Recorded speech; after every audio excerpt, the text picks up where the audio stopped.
Well, good morning, West Ham fans. Russ for the West Ham Network. Hope you are all well. It's me doing my morning musings as well. It's Tuesday already. With the kids due to break up this week as well. Oh, it's going to be pandemonium. Anton did a show this morning, put out this morning about Harvey Elliott, talking about Harvey Elliott and the latest, so to speak. I still think it's highly unlikely we're going to sign the Liverpool man or that Liverpool man, for example. However, despite the fact of that, we've just over a month until the season kicks off. Is it a month and the day? 16th of August, isn't it? And with West Ham due to play their first team pre-season on Saturday against Club Zurich. Obviously, under 21s or the West Ham 11 play Ebbsfleet tonight. Ebbsfleet, so you can get along to that, go and check out our new signing. Daniel Cummings might get some minutes as well. We got some minutes against Worthing last Saturday. Would it surprise you to say that I am optimistic about season ahead? Probably not, but I am. And I tell you, and I just get, I don't know what it is, but I've got a real sense of. I mean, I watched the little video that they put about Fulkrug and the day in the life of him, and you could just see that there was a real good camaraderie, real good banter within the club, within the squad, and that's what we need. That's what we need. You know, with so many sort of senior players leaving, it needs these players like the likes of Fulkrug, the likes of JWP as well, the likes of Max to step up and take on that man and be the elder statesman. And I tell you what, Fulkrug looks lean, and apparently, according to reports, he has very much impressed during pre-season. He's come back lean, he's come back fit, he's come back determined, and I truly believe if we get a fit Fulkrug, we're going to see a different Nicholas Fulkrug than what we had when we first bought him. Last season was a bit of a write-off, but this season, I just think, and he's got that sort of old school football personality, you know, that he wants to give his all. And I think there was a frustration last year that he couldn't give his all because of injury, because of illness as well. And so, you know, a fit Nicholas Fulkrug, and I just think he makes the side tick. Regardless of who's behind him is in the two. Obviously, we will not have Mohamed Kudus anymore. He should not be named. But you know, something like a Somerville, albeit after maybe the first couple of games this season, that's what we're hearing, which isn't too bad. I mean, he's in Germany at the moment, and they are going to make a decision on whether he goes to America or not. Obviously, the travel doesn't probably help in terms of trying to recover and recuperate from an injury and a surgery. But by the by, I'm excited. I'm getting excited now. And I think, in all honesty, West Ham fans, I know we like to moan, but there's always a little bit of, what's the word? Unqualified optimism about being a West Ham fan. Because every year, until recently, we hadn't won anything for 40 years, but still every year we thought it was our year on the cup. You know, still, I fancy us this year, you know, for the cup. I fancy us. But there was no rhyme or reason why we should have been, because we hadn't got to a final since 2006. But it doesn't matter, every year was our year. And there's always been that slight, if there's a club, I think, epitomised that Del Boy Trotter saying this time next year will be millionaires. I think it's being a West Ham fan, because it always does seem to be. It's all right, next year's our year, next year will be millionaires.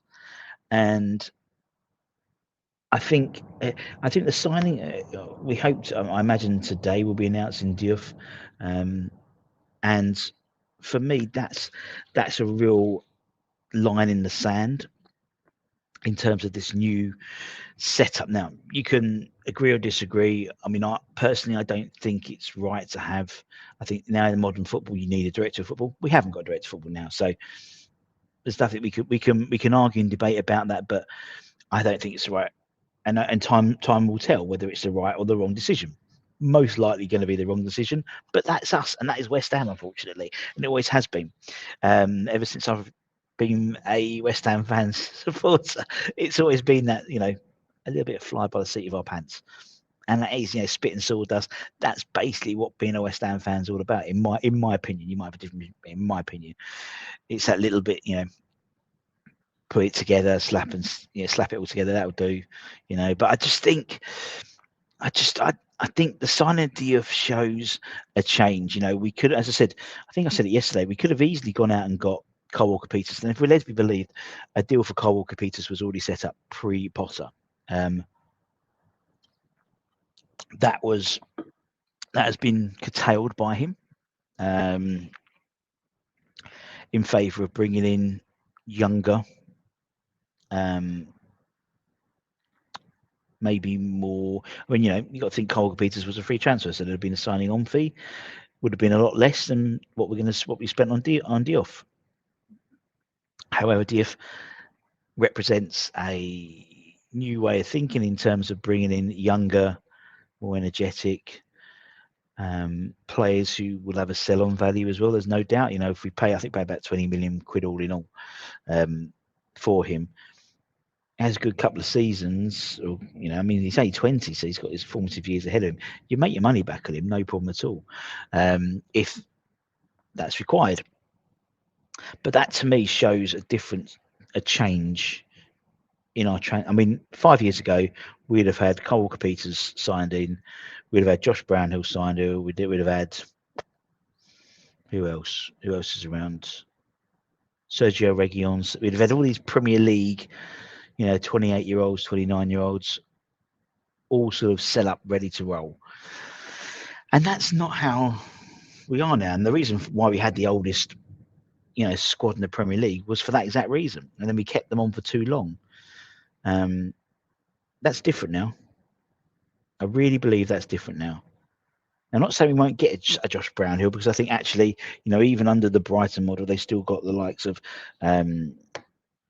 Danny Welbeck, Lallana, Milner, and people like that. But in terms of our first line, first set of transfer targets, they are all young, athletic.